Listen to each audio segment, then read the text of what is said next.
Here's one of the most isolated, stimulating rear delt exercises you'll ever do. First, to perform this movement, you need the small prime bar, wrist cuffs, 2 carabiners, and optional fat grips. Step 1, the setup. Attach the wrist cuffs to a small prime bar with 2 carabiners. Position the carabiners close together on the bar. The closer the attachments, the more rear delt isolation you're going to get due to the shorter, more direct line of pull. The wider the carabiners are positioned will shift the angle slightly and bring in more upper back involvement like your traps and rhomboids, which will take away from the rear delt. Once the carabiners are set, make sure your arms are fully lengthened so there's no bend at the elbows, then start to walk the cable back until you're right at the edge of the seated cable row bench. From there, squat down and sit behind the bench, keeping your chest up and your back straight, then lean forward so your chest is supported by the pad. Once you're in that position, act like your body is welded to that pad. No trunk rotation, no shifting, the only thing that moves is your elbows. Next, stretch position and hand rotation. Now they're in that position, let the cables pull you forward into a deep stretch, and keep an internal rotation the entire time, pointing your thumb down and pinky up.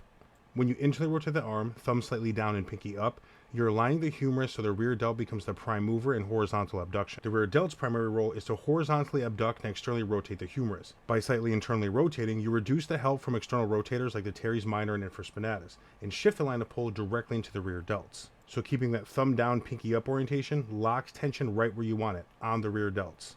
Now once you are fully forward in that deep stretch, pause for 1 second of no motion, complete stillness before driving the weight back.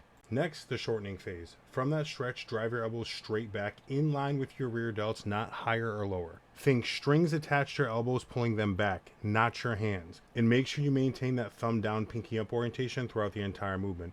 Next, control and return. Once the muscle is fully shortened, do not pause. Instead, smoothly transition back into the lengthening phase, controlling the eccentric the entire way. And make sure when you get into that stretch position, your focus is really on opening up the rear delts and reaching forward into that stretch while staying completely locked in. No torso movement, no rotation. And then finally, exiting the movement. So once you're on your final rep, after you complete the pull, place your hands down the pad in front of you to create a stable base, and then bring your legs back underneath you, keeping your weight in your heels.